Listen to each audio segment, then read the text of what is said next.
In this week's About Your Retirement, of course, we have Jim in studio, ready for our question. Here it is. Jim, last week you talked about co-living in our homes. Since I am a woman, I feel I need to be careful allowing a stranger to move in my home to share expenses. What should I consider during my search for a housemate? Very good question. Well, it is, and last week, remember, we tossed out the proper terms. It's considered co-living or taking on a housemate. And our viewer last week knew the person from church that she was considering making a housemate. This week, it's about somebody taking on somebody they don't know. And so we've got more suggestions, but the beauty of doing this is, first of all, it can combat loneliness if you take on a housemate, and secondly, it can help you financially in many cases to live longer independently. And so those are important factors, the reasons that you would consider doing this.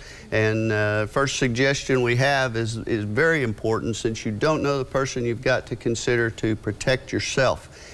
And the first thing you want to do is when you have somebody you want to interview, then make it at a coffee shop or a breakfast meeting or something. Just have a chat. See how well that you gel with each other and learn about each other. The next thing is if that works out well, then you have a meeting in your house so that your possible housemate can see your home and how things are arranged, some things that you want to do.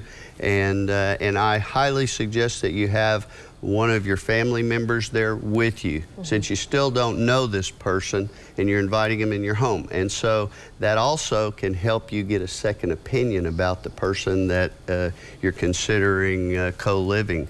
And so also renter's insurance. It's something you'll want to present right off the bat. Most insurance companies will probably consider this a rental agreement.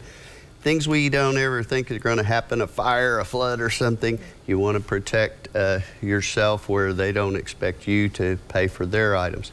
Seek compatibility, and that's very important for you to be sure it's somebody that has the same level of cleanliness that you do, that it's somebody that if you're a night owl, or if you like to go to bed early, you don't want either one of you having the TV blaring at 1 a.m. when you're trying to sleep. Share your personal preferences.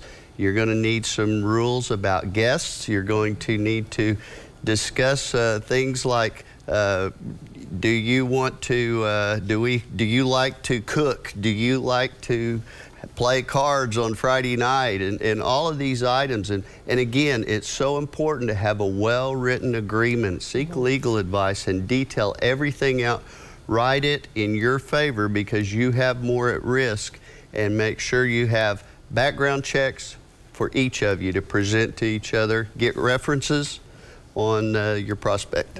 Great advice. Thank you so much, Jim. And don't forget, you can get more retirement advice on Jim's other show. Watch Baby Boomers in Action every weekend on News 9 and News 9 Plus. And for more information, visit news9.com/retirement.